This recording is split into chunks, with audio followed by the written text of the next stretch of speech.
You think this real estate market is hot? Can you feel the heat? We're going to tell you why. It might even get hotter.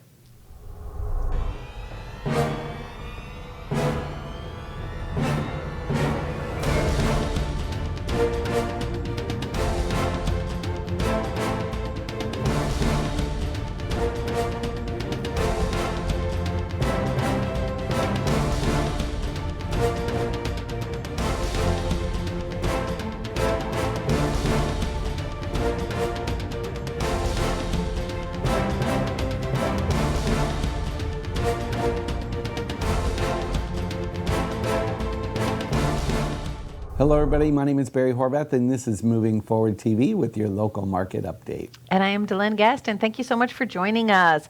So Barry, you are no longer the hottest thing around. Ooh, really? Can't believe I said that.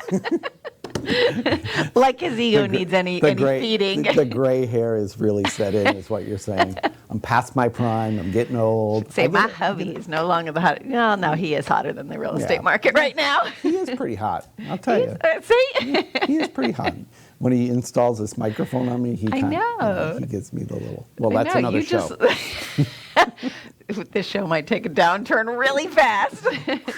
Let's keep it PG here. We don't need to hear about that. I know, no, it's all good. All so right. we want to talk about the real estate market. Which is crazy. It is super duper duper hot right now. It's crazy what's going on out there. And I know maybe we're preaching to the choir if you're a real estate professional. Maybe if you're a buyer and have been out there a while putting multiple offers in.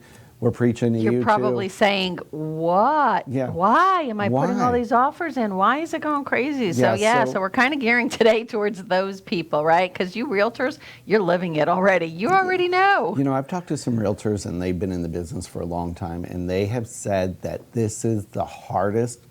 They've been through all kinds of markets, but this is one of the hardest markets they've ever had to work in because of the lack of inventory, because of the multiple offers, because of everything going on out there. It's pretty tough to find a house right now. So I tell you, I tell people on the phone, and I know our offices are side by side, so I know you hear me. There are so many. You just assume I'm listening to you. That's true.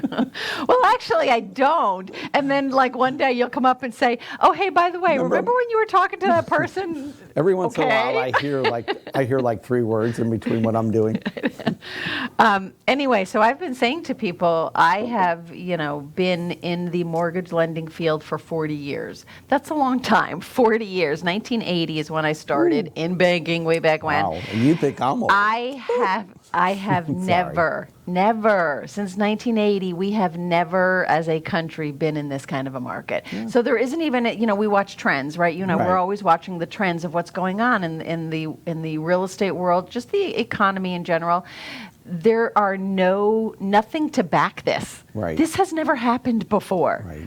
It's different. Nationally. Right. We've never been in any kind of a market like this. So it's really weird. So people are like, well, what do you think is going to happen? I have no idea. we do know this based on the current trends that, those of you who think I'm going to wait for this market to cool off, I'm going to wait for prices to come down. Based on the data we're going to share with you today, it's not going to cool off. It can't. I mean, you don't have to be a mathematical wizard to figure out, that supply and demand, if the supply is not there and the demand is high, it's not going to come down. Look at lumber, right? Right. Huge demand, prices way up. Supply and demand. Lumber prices are outrageous. Metal prices are outrageous. Concrete prices are outrageous, so building costs are going to go up. When building costs go up, new construction is taking longer. What do you think is going to happen to the resale market? Well, the resale market, obviously, if it costs more to build a new one, a resale is going to cost more as well. It's all relevant, to what's happening in the market, but it's reality. So we need to share, and we want you to help us with some of the things that are working, and then we're going to give you some of the trends and what is happening.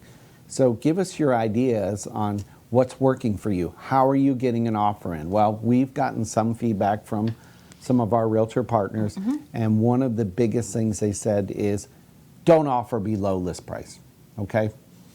I mean, it seems like common sense, and I know the first-time buyers think, "Oh, I'm gonna put a lowball offer and I'm gonna steal his house." Or if you're being guided by a parent, a loving parent who, you know what, we're both parents too, of children who are of age buying homes as well. So we understand that your parents, in your parents' day, yes, you could negotiate. There was a word called negotiating. Yeah, yeah. That word doesn't exist in today's world, unfortunately, if you're buying a house. So no, don't even try. You're not going to be able to beat a seller up on price. You're not going to be able to get them to include your closing costs in most cases. Sometimes you can, but if you have a relationship maybe with that seller, you might be able to, and that's another key point. Right there. What else is working? The ones I'm seeing is where the buyer and seller actually have some kind of relationship to where they're willing to work together. You know, they knew each other, they want to help each other out. I know. Or connections. It's all about connections. Like yesterday I was talking to a realtor partner and I said something like, because I had somebody who was looking to buy a house, and one of the agents in her office had a house that they were listing, and it was really kind of funny. So I had said to her, oh, you know what, I know somebody who might be perfect for the house that has been looking and, gotten, lost bids on several houses. And she said, okay, Martha. I said, I feel almost like I'm insider trading. And she goes, okay, Martha Stewart, just give me the person's name.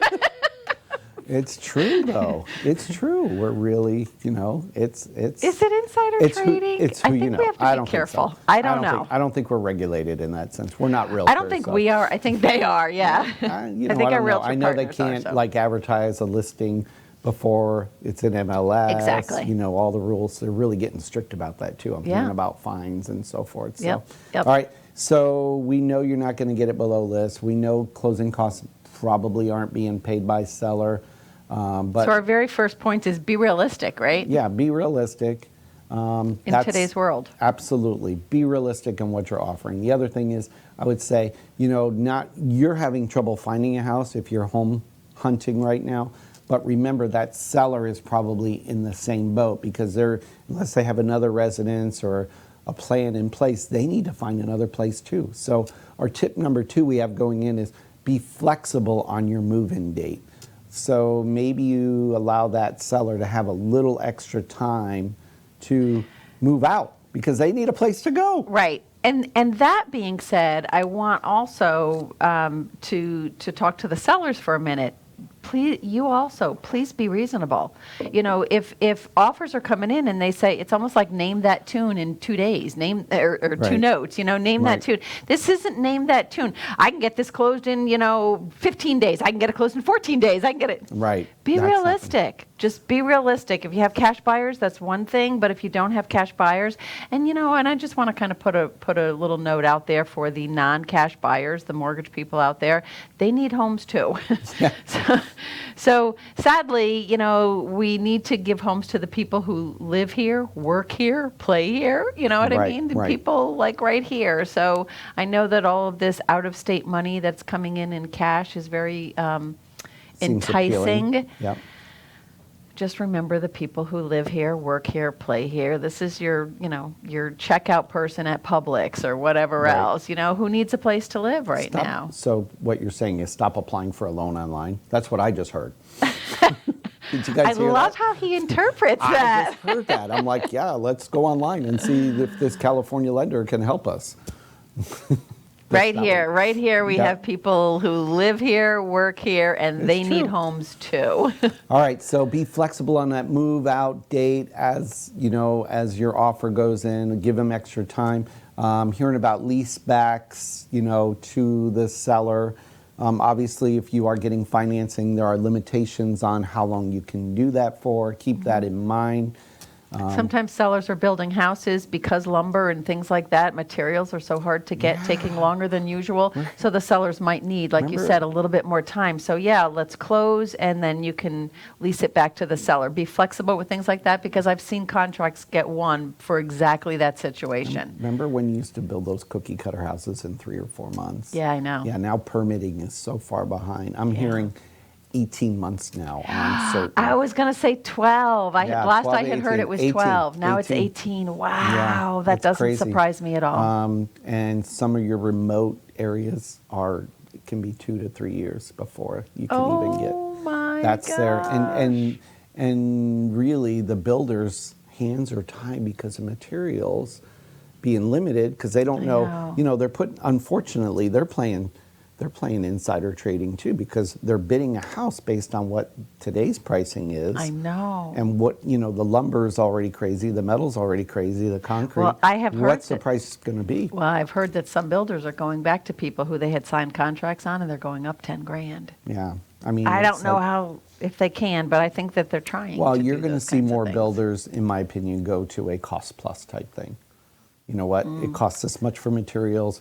Here's my margin. This is what I want. This is what I expect. You're going to see more of that. And it's So safer that's for the builder. also right. Safer for the builder, a little bit non-safe for the buyer, right? Well- Because they're not sure in 18 months where is the price going to be, and they could be, all of a sudden what they thought was going to be their dream home. So that might also be making people think, let me shy away from building Right. and let me find an existing house. Thus, the short supply of existing houses as well. And you know what's funny about all this? Really not funny. So COVID is what triggered all the shortness. Right. COVID triggered it. And I know there was a short supply, okay? But here's the problem. Herein lies the problem today. Even though lumber is really expensive now, production is getting caught up. People are coming back to work, right? But people are still buying it at the high price. I know. So we all know this, like with gas prices. If people are buying, why are you going to lower your price They're going to back stay down? there.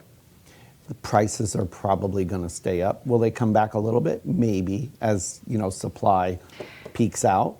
But It's basic, it's common sense. It is. It's common If you're- sense. It is basic supply and demand. Yep. If you're selling your Fifth widget, grade math. if you're selling your widget for $10 and people are paying $10 and it's really only worth $6, you're going to keep selling it for 10. Just saying. Yeah. All right. Let's talk about why this is happening. Why is the market so hot? Why are certain states so hot? What the heck is going on, DeLynn? So, as you said, blame it on COVID.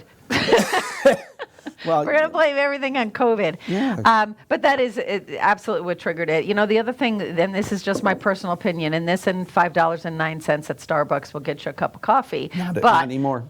No, Not for the good stuff. Starbucks I go to, $5.09. So we'll get you a cup of coffee. But my personal opinion, one of the things is people are done up north with the winters. During January and February and stuff like that, I can remember looking at the news at the weather guy, and the entire middle part of the country was blue. Blue means snow and ice. All blue. People were tired of blue. Valid point. And people, Done. People were done with that. But more importantly, though, here's where it really triggered it. When COVID hit, your major cities like California, New York, all the major, metropolitan big city areas were on shutdown. A lot of them were on lockdown. Restaurants were closed. You couldn't leave your Right. house. You had to have a COVID test before you could go anywhere. Where your southern states, your warmer climates, less populated, were more open. So people from the New Yorks, New Jerseys, the Californias said, hey, I'm tired of this. I want to get out of here. I Well, they want my needed life to work. back. Yeah, I want they my needed life to back. work. They needed a job. So they started to look at other options. Well, here we are. Florida is clearly the other option. And, Florida has many appealing appealing features. In fact, in the past year, 330,000 people moved into the state of Florida. Again, back to basic economics, supply and demand. All those people moving here, where are they going to live? Well, you can only build so many houses because of a shortness of materials. New construction can't keep up with the demand. The resales are going up. Everybody wants to live here. Everybody likes what we have. We have great weather. Right. We Right. have No state income tax. I want to make sure I got that in for you today, DeLynn. We're one of the handful of states that still doesn't have state income tax. And that's very attractive to people. That, along with our real estate taxes, property taxes are a little lower. Yeah, I mean, we have portability on homestead. We have the homestead exemption. So overall, lower cost per living. I mean, if you want to compare Florida to New York and California, you can't. I'm sorry, you just can't. You know, California, I'm so surprised. We should have done a statistic about that. I would love to see the exit ratio in California. Well, because okay. probably well, look at that. Pretty big. It's so funny you say look it. Oh, Yep. he did so, do it. Of course, We have a great California producer. is one of the #1 states right now that people are leaving. And if you look at your stats of what's happening, people are exiting. Well, Yes. I have clients right now that are coming from California. yeah, I mean, it's pretty common people want to get out of there. It's Yes. overcrowded. Yep. Prices are high. Prices are ridiculous. Taxes are high. Yep. Everything's higher. While they have the beautiful weather, they have the ocean, they have a lot of pollution going on because of all the crowds and so forth. It's funny, way back when it was the place to go, and now it's the place to leave. Yeah. And let's hope, let's talk about what's happening out there. So in Florida, where are they coming from? So you look online and you can see all kinds of different things, but looking at some of the statistics that we have seen online, believe it or not, and this gets crazy, but apparently 28% of the people in the last year, April 2020 to April 2021, 28% of the people moved to Florida from Texas. That's so weird. Which is weird. Because Texas also has the biggest influx of people moving to it. Right, yeah. I know. It's odd. 15% from New York and 6% from California. So those were I guess maybe they just looked at those states or something. I'm not exactly sure. And as you said, some of the reasons the other reason is for property taxes. So Florida tends to have real estate taxes hovering around 1%, whereas most of the other states are 2%. New Jersey has the highest rate. It's like 2.5% in New Jersey. Yeah, it's like 2.5% is their real estate taxes, and everybody who comes from New Jersey says, "Oh my gosh, your taxes are so cheap." And then most other states, like I said, is hovering somewhere around 2%. Can you imagine? Because their values are much higher. Like a small house in Right. New Jersey, you could be pushing $800,000 to $1 million, exactly. a modest home. Think about that. For a little ranch. So, which means that modest home could be paying $25,000 a year in taxes. Right. Where that same home in Florida is probably valued at 50% of it, and at 1% tax is probably $4,000 to $5,000. Right. So that's a huge difference in how much you need to make. I know wages may be lower in Florida, although inflation is happening. I mean, we're seeing it. We are even in the grocery stores and things like that. Things are definitely starting. Florida used to be so inexpensive to move to, and everybody loved it. It's changed. It's not anymore. Yeah, stop moving here. That's what she's saying. You hear that? Stop. No, I'm just kidding. No, come on down. We're fine with it. We don't blame you. Fire. Florida's on fire. It's on fire. It's on fire. We moved from out of state, so. Yeah, I know. We all came here from somewhere, more than likely. My 2 kids were born here. Were your kids born? One of my children was born up north, and one was born down here. That's what happens. Mine were born here. I know. So let's talk about, we talked about the low cost of living. We know Florida is an ideal state. Let's talk about where people are coming from and where the hot states are right now. Hot states people are exiting. Hot states people are moving to.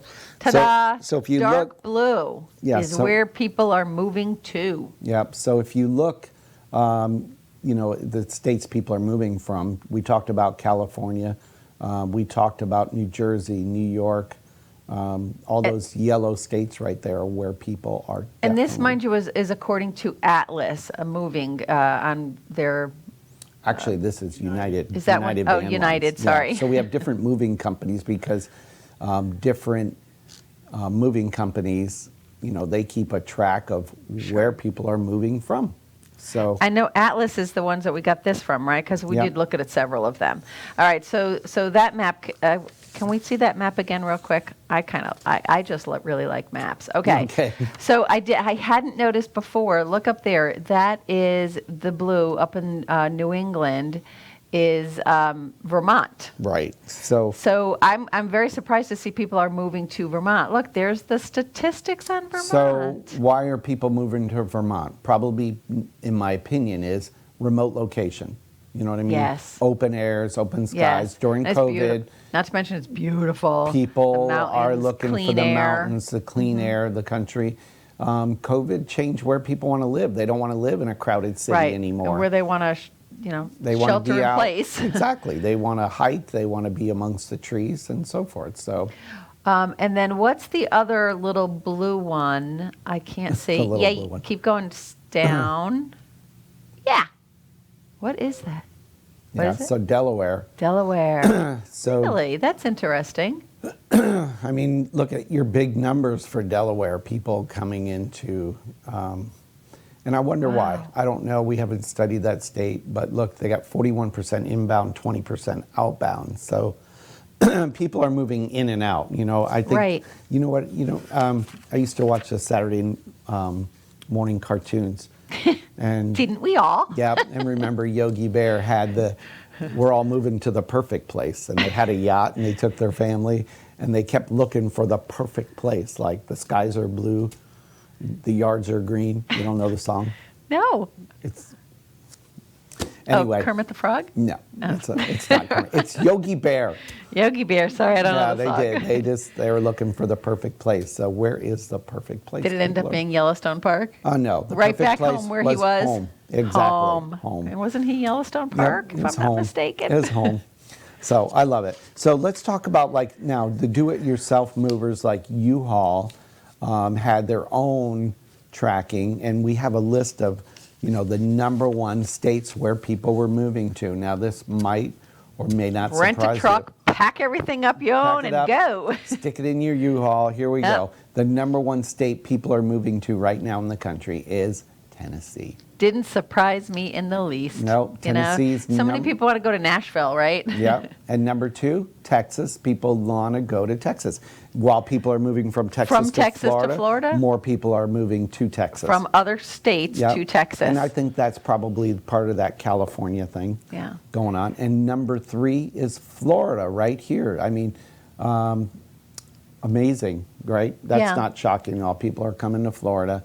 Of course, Arizona in your top five, Ohio.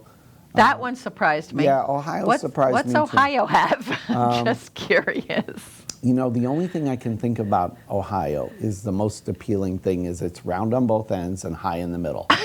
That's the only thing I know about Ohio that people might like. I'm just kidding. If you're from Ohio, it's okay. Yeah, Sorry. these like really dumb jokes. Yeah, 10 years I've been working with them. I don't even know why. He just sits in there and giggles and he laughs at all his own jokes. I don't even know where that came from, but I just thought, I'm trying to picture Ohio, and that's all I could see. This is typical Barry. Look for the silver lining. Yeah. Look for the good about something. So there you have it. I know. I tell my dad jokes. So it's just interesting to see. So again, people are moving. It seems like the southeast is the real hot spot, I know. which is on fire. Well, I know Tennessee because there's a lot of young people every single day who want to be stars, right? And I guess instead of people going to California because they can't afford it anymore, and I guess California is not, when they wanted to be a movie star, when they wanted to be a rock star, they would move to California, right? Back in the 60s, Right. 70s, things like that. Today, it's Nashville. Yeah. From my You're understanding. Right. You're right. And you Yep. have children who went there, and the new one, I guess, is Austin. Yeah, Austin is Music City. Is another one. So Austin and Tennessee. So it does not surprise me that It's is in the number one top. and number two. Yep. Number one and number two. Yep, yep. Texas and Tennessee. Yep. So that's our young people. And millennials still do lead the pack with the people who are number one in the home buying. They are. We have more first-time home buyers than we have ever seen. We're working with a ton of them. Yeah. And I feel bad for them because they need, some of them need the down payment assistance programs, which are out there. But Sellers just aren't looking at taking those. They're going to take the know. cash offer. They're going to take the conventional offers. I wish that people would stop saying, I'm not taking any FHA. They have no idea what they're saying no to. I mean, FHA loan is a great loan. There's nothing wrong with it. Great loan, and sometimes better for the home buyer. It's better for the home buyer. So you as the realtor, you think right away conventional is the best way to go. Conventional, not necessarily. So somebody might qualify for a conventional loan, but payment-wise, It's better for them to go FHA. in some cases, Because- their payment will be lower by, I just did a comparison for somebody the other day, $100 a month. Going FHA, their payment is $100 a month lower Right. than going on the But conventional. when it's a low down payment, FHA maybe. Because your PMI gets higher. And on FHA, it's set. It Plus- doesn't change based on Plus your FHA interest rates, because they're government insured, tend to be lower. Better. So, better. So it's not always the best thing to go conventional. So, yeah. please, we're just saying, as sellers, don't discount the FHA. Nope. It doesn't mean, that you shouldn't take it. It's sometimes just the better way for this particular buyer in the long run. Yep, agreed. All right, now we know why the market's hot, supply, demand. People are moving here, moving to Florida, moving to the southeast. Last one I like to say, and I Right. know we're running out of time, that I thought was, so it says on here, where did we have it? That, gonna look so up. Florida is up there amongst the top 5, right, of where people are moving to. It also holds the number 4 spot where people are moving out of. Isn't that funny? I thought that was pretty funny. So people are leaving too. They're like, I hate it. People are leaving. You know when they like to leave here? In August. I know. So they say, Because it's hot. you know how we for the last several, I don't know, 25 years I've been here, 1,000 people a day move to Florida. Well, Right. apparently just as many are moving out as well, or pretty close to it. And they say that is not going to stop at least for the next 5 years. And there may be part of the reason is they're cashing in too, because the home values Right. are higher than they have been. So, all right, let's talk about upcoming events. Lunch and Learn coming up June the 8th, I believe is the date. Does that sound about right for you? Look, we both reach for our phones I to know, see. it's terrible. Yeah, June the 8th. We right. are going to have Florida Housing as our special guest. Join us via Zoom. Going to talk about the different programs they have available to help first-time homebuyers, the largest sector. If you're not joining us for that, you may be missing out. Those people will be able to find houses sooner or later, so keep that in mind. Also want to mention our charity partner, West Pasco Business Association. Right now, we're still helping people with rent payments affected by COVID. Please go to WPBA.biz, go under the HEART program. We want to help you out with those rental payments and or utilities. So if you're behind at all, need some help during these trying times, we're here to help you. Go to WPBA.biz. That's it for this week. I know. Like us, share us, all of that stuff. We are today and every day. Moving forward. We'll Have see a you great next week. Bye-bye.